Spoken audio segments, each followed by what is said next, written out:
There's a moment, right before you make the worst money decision of your month, where it feels completely reasonable. You're not being reckless. You're being smart. That's the trap. Maybe it's the red number on the screen.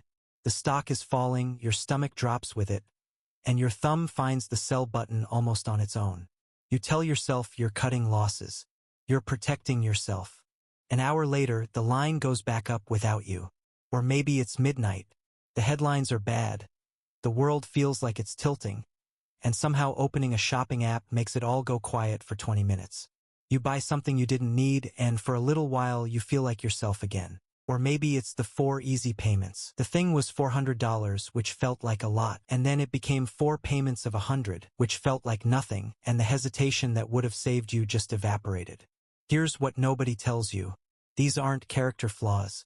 They're not a discipline problem. They're not because you're bad with money. They're cognitive architecture, the same wiring, running in 3 different costumes. And it was mapped out in detail by 2 researchers in 1979, before the internet, before the apps, before any of the tools built to exploit it. Your brain was not built to grow money. It was built to survive. And those, it turns out, are very different jobs. This is Max Sense, where we stop asking how to budget and start asking why your own mind keeps overriding the budget. Not get-rich schemes. Not 10 stocks to buy this week. The machinery underneath every financial decision you've ever regretted. Today we're pulling apart 4 mechanisms, 4 specific ways your brain quietly works against your wallet. By the end, you'll recognize all 4 in your own life. If that's what you came here for, subscribe and stay. Let's start somewhere strange. Humans are surprisingly good at money math, as long as it's somebody else's money. Tell a friend they're holding a stock that's down 40% and refusing to sell. You'd say the obvious thing, cut it loose, you're throwing good money after bad. But put that same person in front of their own falling portfolio, their own loss, their own number, and the clarity vanishes. The same brain that gave flawless advice 5 minutes ago freezes completely. Why? In 1979, 2 psychologists set out to answer exactly that question, and what they found ended up rewriting economics. Their names were Daniel Kahneman and Amos Tversky, and the paper was called Prospect Theory. The standard model of the time assumed people were rational, that you weigh every outcome by its actual value, cold, consistent like a calculator. $1 is $1.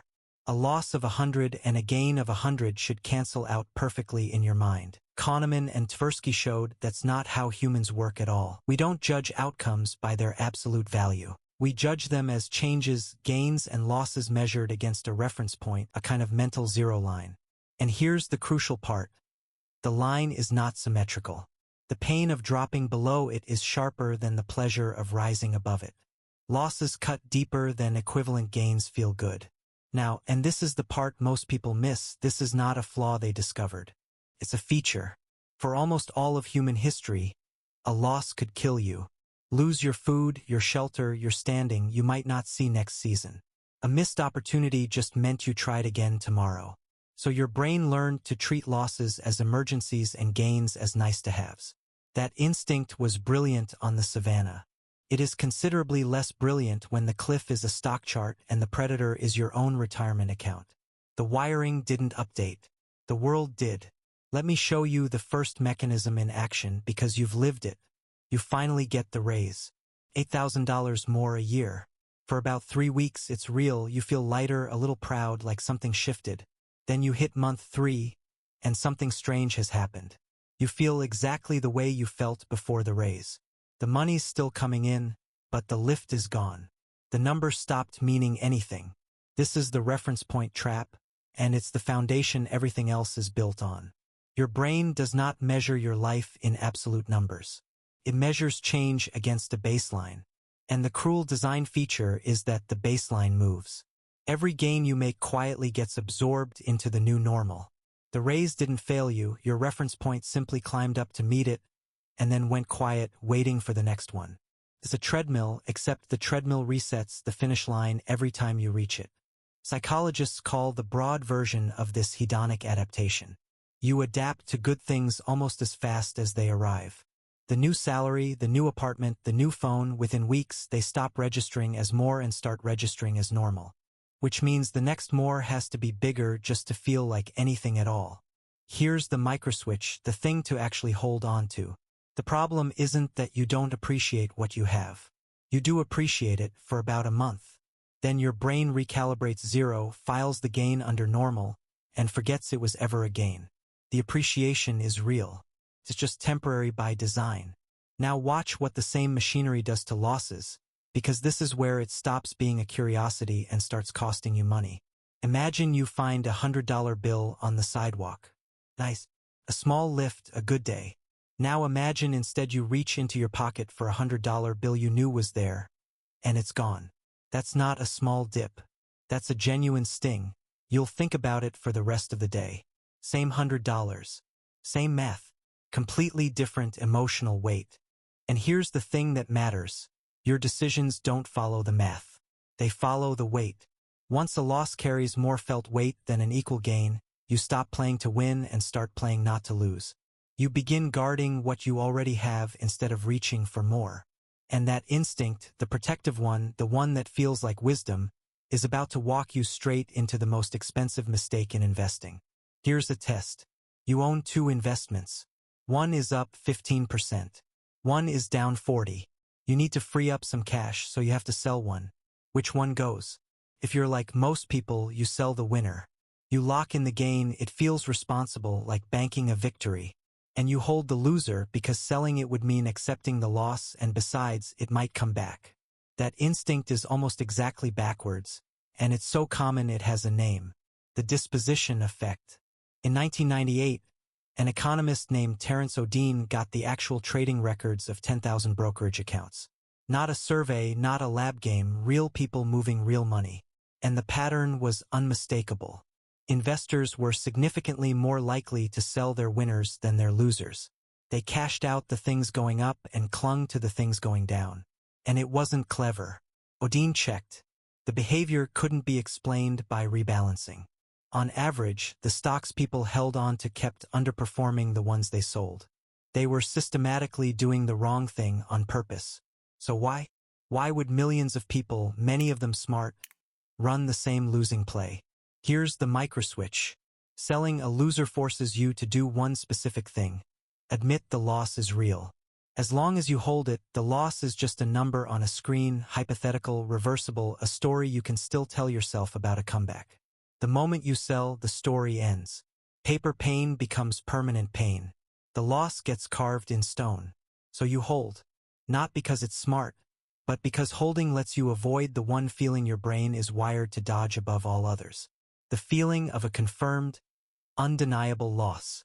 And here's what's almost beautiful about it, in a tragic way. It's not irrationality. It's rationality aimed at the wrong target. You're optimizing perfectly, just not for returns. You're optimizing to avoid the sting of a realized loss. The machine is working exactly as designed. It's protecting you from pain. It just happens to be doing it by quietly draining your money. Now turn the volume all the way up. Take that same mechanism and drop it into a market crash. When everything is red, when the whole portfolio is bleeding at once, the loss doesn't whisper anymore. It screams, loud enough to drown out every rational thought you have. That's the panic sell. The investor who held the loser too long and the investor who dumps everything at the bottom are running the identical program. One is loss aversion idling. The other is loss aversion floored. You are not weak for feeling it. The urge to make the pain stop is older than money, older than markets, older than language. But losses don't only live in your portfolio. Sometimes the loss isn't even a number. Sometimes it's just a feeling, and you spend money trying to fix it. You know this scene even if you've never named it. You're scrolling. The headlines are relentless. Recession, layoffs, prices climbing, something on fire somewhere. The ground feels unsteady, like the rules might change without warning. You don't decide to do anything about it. But an hour later, there's a confirmation email in your inbox for something you didn't need. And here's the strange part, you feel a little better. This has a name now. Doom spending. In a 2024 survey of over 1,000 Americans, 27% admitted they doom spend to cope with stress. Among Gen Z, it climbed to 37%. Among millennials, 39%. And in the same survey, 63% said the state of the world was giving them genuine anxiety about their finances. Sit with that for a second because it's almost too perfect. People are anxious about money, so they cope by spending money. The thing they're afraid of losing is the exact thing they're throwing away to feel better. That's not stupidity. That's a mechanism. Here's the microswitch, and it's the part that surprised even the researchers. The relief has almost nothing to do with the thing you bought. Studies on retail therapy found that a bad mood reliably increases unplanned purchases, that part you'd expect. But when researchers dug into why, they found something more specific. The relief doesn't come from owning the item. It comes from the act of choosing. When your whole world feels out of your hands, making a decision, any decision, hands you back a small, real piece of control. So you're not actually buying a product. You're buying back the feeling that you're still the one steering. The package on the doorstep is almost incidental. What you paid for was a hit of agency in a week that felt like it had none. And that's the cruel loop closing. You take a felt loss, a loss of control, of safety, of certainty. You medicate it with a purchase that creates a second loss, a real one, in your bank account. The anxiety goes quiet for 20 minutes. The balance is lower forever. You traded a permanent loss for temporary relief from a loss that was only ever a feeling. This isn't weakness. It's your brain doing the one thing it's best at, making the present pain stop, and sending the bill to a future version of you it can't quite see. And there is an entire industry that has studied this loop, understood it completely, and built a frictionless machine to ride it. For $100 feels like a lot. For payments of $100 feels like nothing. Same price, different brain. That gap between what 400 feels like and what 4 times 100 feels like is not an accident. It's the entire product. By now, pay later isn't evil. But it is engineered deliberately to switch off the exact mechanisms we've been talking about. Start with the one underneath it all. Your brain runs on something economists call present bias. The now is loud. The later is faint. A reward you can have this second feels enormously more valuable than the same reward next month. And a cost you can push into the future barely registers as a cost at all. David Laibson formalized this in 1997, the idea that we systematically overweight the present and discount the future. Which is why we make plans on Sunday that our Monday self refuses to honor. When you buy something, the pleasure is immediate, it lands right now, full strength. The pain of paying is delayed. And because it's delayed, your present bias brain quietly marks it down. The cost is real, but it's faint. And faint costs don't stop you. By now, pay later takes that one already faint moment of payment pain and does something surgical to it. It slices it into 4. For small pieces, spread across weeks, each one barely a pinprick. Here's the microswitch, and it's the whole game. BNPL doesn't remove the cost. It removes the feeling of the cost.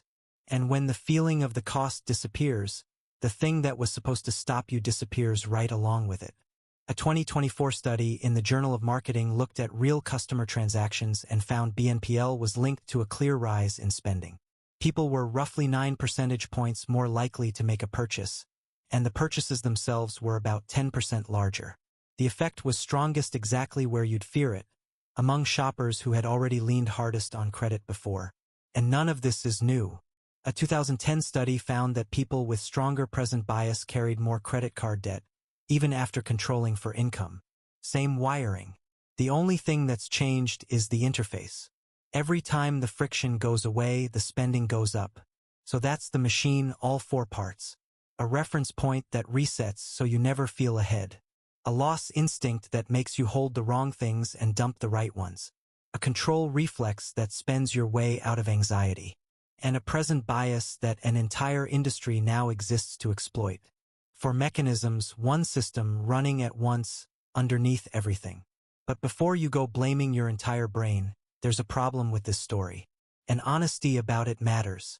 You've almost certainly heard the headline number. Losses hurt twice as much as gains feel good. 2 to 1. It's everywhere, books, TED Talks, LinkedIn posts. It sounds scientific and it's easy to remember, which is exactly why you should be suspicious of it. Because that famous 2x is not quite what the science says. The number traces back to a single estimate from a 1992 follow-up paper, one specific parameterization of one specific model. A loss aversion coefficient of about 2.25. It was never presented as a universal constant of the human brain. Somewhere along the way, the public turned a fitted parameter into a law of nature. A 2024 meta-analysis pulled together estimates across many studies of risky choice and found the average was closer to 1.3. Real but meaningfully smaller than the slogan. Other estimates sit higher. The honest answer is that loss sensitivity is real, but its size moves with the situation, the method, and the person. Some researchers have argued the whole losses always loom larger idea got stretched far past what the evidence supports. That in plenty of situations the asymmetry shrinks, and that part of what looks like loss aversion might really be losses grabbing more of your attention, not weighing more in your value. So does that mean it's all fake? No. And here's why the honest version is actually more unsettling, not less. Strip away the tidy slogan and the core stands. Reference dependence survived. The steeper slope on the loss side survived. The disposition effect, those 10,000 real accounts, survived just fine. What collapsed was the clean, quotable 2x, the version that fits on a coffee mug. The real mechanism is subtler, more context-dependent, more variable. And subtle is harder to defend against than a fixed rule. A bias that always doubles your pain you could plan around. A bias that shifts and hides. That's the one that catches you. So here's what to actually do with all of this. You can't delete these mechanisms. They're the operating system, not a bug to patch. But you can do one thing. Put the friction back where the industry took it out. For the reference point, name your baseline out loud before you spend. Ask what past you a few years ago would have called this amount. You're forcing the moving line to hold still for 1 second so you can actually see it. For the disposition effect, make your sell decisions before you're emotional, not during the drop. Write the rule down when the market is calm. When the red day comes, you're following a decision, not making one. For doom spending, when the urge hits, ask one question. Am I buying this thing? Or am I buying control? If the honest answer is control, you already have a cheaper way to get it, and it's not in the cart. And for buy now, pay later, force the friction back by hand. Write the full price down before you ever split it. Make yourself feel the 400 before you let it become 4 times 100. None of this is about fighting your brain. You won't win that fight. It's about refusing to let it drive without you in the car. If this clicked, there's a book worth your time, Morgan Housel's 2025 release, The Art of Spending Money. His core argument lines up with everything we just covered. The hardest money problems usually aren't spreadsheet problems. They're reference point problems. The quiet pull of spending to signal something rather than to actually want it. The link's in the description, affiliate link, so it supports the channel at no cost to you. I only point to it because it genuinely fits. Here's the part 1 want to stay with you after you close the app. 2 researchers mapped the core loss and reference point machinery in 1979. Before credit cards were in every wallet. Before smartphones. Before a single buy now pay later button existed. Later research filled in the rest, how shopping, credit design, and payment apps plug into that same vulnerable system. The wiring hasn't changed in over 40 years. The only thing that changed is how easy it became to trigger. Your brain is running the same survival program it always has. Fearing loss, chasing the present, grabbing for control. The difference is that now there's an app for each one. Optimized, frictionless, open 24 hours. You can't rewire it. That's not the assignment. The assignment is to see it, to catch the mechanism in the half second before it moves you, and just for that half second, choose differently. The brain that was built to keep you alive was never built to keep you wealthy. That's not a flaw in you. That's the job description. And now you know the job. Your brain protects you from loss. Your job is to protect yourself from your brain. If this made even one of your own mistakes finally make sense, subscribe, and I'll see you in the next one.